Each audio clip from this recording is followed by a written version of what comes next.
વાગડા તાલુકાની વિલાયત જીઆઈડીસીમાં આવેલી ઝટકો 220 કેવી સબ સ્ટેશનના સ્ટોરરૂમમાંથી લાખોની કિંમતની ચોરી થયેલ બેટરી ચોરીનો ભેદ વાગડા પોલીસે ગણતરીના સમયમાં ઉકેલી કાઢ્યો છે।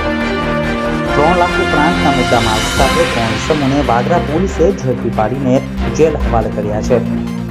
બનાવની વાગરા પોલીસ સ્ટેશનમાંથી પ્રાપ્ત થતી વિગતો મુજબ ગત તારીખ 4/1/2024 થી તારીખ 5/1/2024ના સમયગાળા દરમિયાન વિલાયત જીઆઈડીસીમાં આવેલ ઝટકો 220 કેવી વિલાયત વાગરાના સબ સ્ટેશન ખાતે તસ્કરોએ સ્ટોર રૂમના દરવાજાનું તાળું તોડી સ્ટોર રૂમમાં પ્રવેશ કરી અંદર મૂકેલ મુદ્દામાલમાંથી 76 નંગ જૂની NICD બેટરી સેલ જે એકની આશરે કિંમત ₹1000 તથા 23 નંગ જૂના આઇસોલેટરના જોગ जो एक ની આશરે કિંમત ₹10,000 ગણી કુલ કિંમત ₹3,06,000 મુદ્દામાલની ચોરી થઈ હોવાની ફરિયાદ વાગરા પોલીસના ચોપડે નોંધાઈ હતી।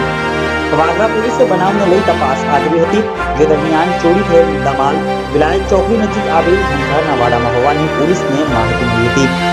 વાગરા પોલીસે માહિતીવાળી જગ્યાએ જઈ જોતા ચોરી થયેલ મુદ્દામાલ સાથે 2 ઇસમો મળી આવ્યા હતા।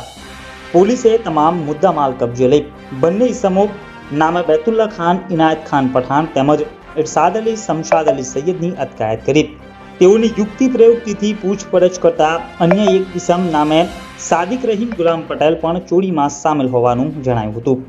પોલીસે તેને પણ ઝડપી લઈ ત્રણેય આરોપીઓને જેલના સળિયા પાછળ ધકેલી કાયદેસરની કાર્યવાહી હાથ ધરી છે।